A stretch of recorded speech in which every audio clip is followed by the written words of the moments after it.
আসামের জনপ্রিয় গায়ক জুবিন গার্গের অকাল মৃত্যু নিয়ে তোলপাড় চালাচ্ছে পুরো দেশ। গত কিছুদিন আগে সিঙ্গাপুরের ইয়টে বেড়ানোর সময় জুবিন ডুবে মারা যান। প্রথম দিকে সিঙ্গাপুর কর্তৃপক্ষ মৃত্যুর কারণ হিসেবে স্পষ্টভাবে জানিয়েছিল ডুবে যাওয়াকে। কোনো সন্দেহজনক ঘটনা বা ষড়যন্ত্রের প্রমাণ তাদের হাতে নেই। তবে আসাম জনগণ এবং পরিবার সদস্যদের চাপে আসাম সিআইডি তদন্ত আরও গভীরভাবে শুরু করে। এই তদন্তের পরই নতুন চাঞ্চল্যকর তথ্য সামনে আসে। ইতিমধ্যেই 4 জনকে গ্রেপ্তার করেছে পুলিশ। তাদের মধ্যে রয়েছেন জুবিনের ম্যানেজার সিদ্ধার্থ শর্মা, উৎসব আয়োজক শ্যামকানু মহন্ত এবং 2 সঙ্গীত শিল্পী শেখর জ্যোতি গোস্বামী ও অমৃতপ্রভা মহন্ত। জানা গিয়েছে তারা সবাই সেদিন ইয়টে উপস্থিত ছিলেন। সিঙ্গাপুর কর্তৃপক্ষ যদিও এটিকে দুর্ঘটনা বলছে, তবুও আসাম সিআইডি মামলার খুনের ধারা যুক্ত করেছে। এর অর্থ ভারতীয় তদন্ত সংস্থা এই ঘটনাকে সাধারণ ডুবে যাওয়া হিসাবেই দেখছে না। তারা মনে করছে ঘটনার পেছনে অন্য কোনো কারণ থাকতে পারে। বর্তমানে বিশেষ তদন্তকারী দল বা এসআইটি আটক ব্যক্তিদের টানা জিজ্ঞাসাবাদ চালাচ্ছে। প্রত্যেকের বক্তব্য যাচাই করা হচ্ছে এবং ইয়টে নিরাপত্তা ব্যবস্থা, ঘটনাস্থল এবং উপস্থিত ব্যক্তিদের তথ্য বিশ্লেষণ করা হচ্ছে। তদন্তকারী চেষ্টা করছেন যাতে জানা যায় আসলে কি ঘটেছিল সেদিন। অন্যদিকে আসামের সাধারণ মানুষের মধ্যে ক্ষোভ ও উদ্বেগ বাড়ছে। ভক্তরা সোশ্যাল মিডিয়ায় ন্যায় বিচারের দাবিতে সরব হচ্ছেন। বিশেষ করে যেসব ঘটনার প্রকাশ্য এসেছে সেগুলোর মানুষের মধ্যে প্রশ্ন তৈরি করেছে।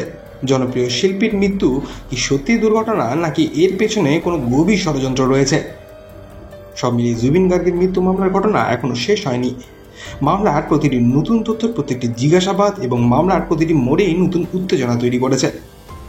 আসাম ও দেশের মানুষ এখন অপেক্ষায় সত্য সামনে কবে আসবে এবং আসল কারণ কি ছিল তাই দেখার।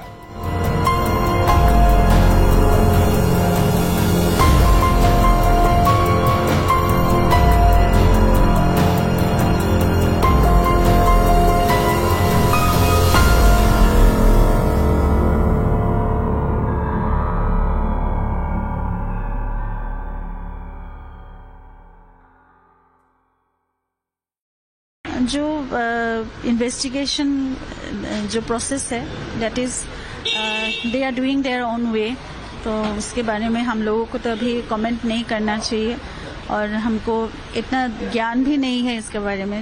We have so let law take its own way और मुझे पूरा विश्वास है हम लोगों का लीगल सिस्टम जो है पूरे न्याय मिलेगी और इन्वेस्टिगेशन जो है बिल्कुल प्रॉपरली होगा और जो दोषी है, जो भी हुआ उस दिन, जो हम लोगों को मतलब whatever we want to know, that we will get to know very soon, and whoever is if anyone is a culprit, then that they will be punished very soon. Postmortem report I haven't got yet.